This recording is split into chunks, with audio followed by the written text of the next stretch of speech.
Devar Torah written by Julia Andelman, the Director of Community Education at Jewish Theological Seminary. In her Devar, she's speaking about the Parsha of Chukat, in which a lot happens. Miriam dies. Moses and Aaron defy God when seeking water for the people of Israel, and God tells them that they will not go into the promised land, and Aaron dies. There's more, but that's a reasonable Spark Note summary for this Devar Torah. So the author notes that about the different weight that the narrative gives to the deaths of the two siblings and leaders.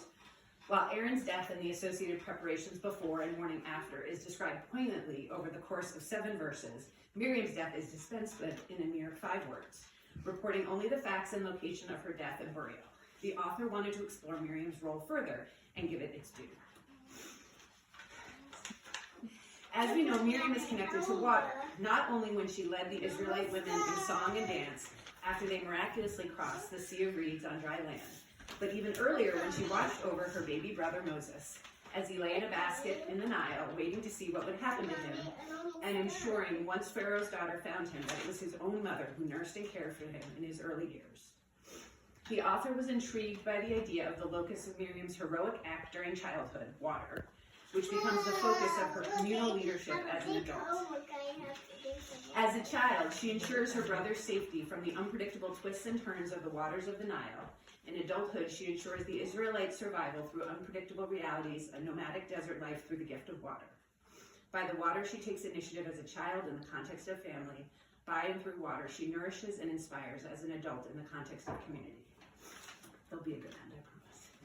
This year, the connection between the miraculous well that is associated with Miriam's adulthood and the tender image of her waiting by the banks of the Nile, hoping to protect her brother, resonated with the author in a personal way upon the birth of her second child, a moment Daniel, Emily, and Sasha have just experienced.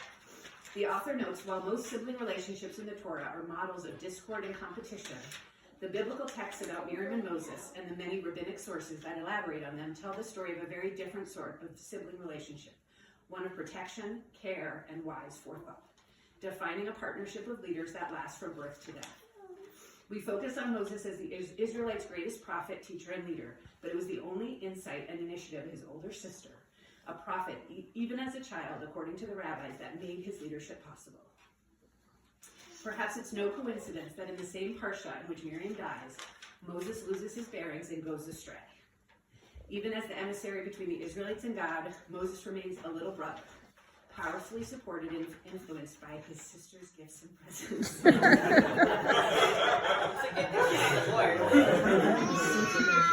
Ben thought this was funny.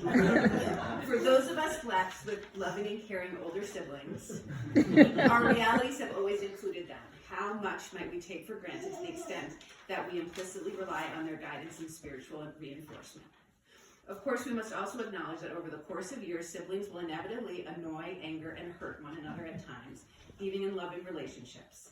And yet their relationships weathers the storm. Perhaps Miriam and Moses can serve to inspire us during times of struggle in our own sibling relationships. The rabbis assert that the obligation to honor one's parents extend to honoring one's older brother, and many commentators include one's older sister in this reading as well. How fitting for under the best of circumstances. An older sibling plays a role in the rearing of the younger sibling alongside his or her parents, and remains a treasured advisor and companion long after those parents are gone.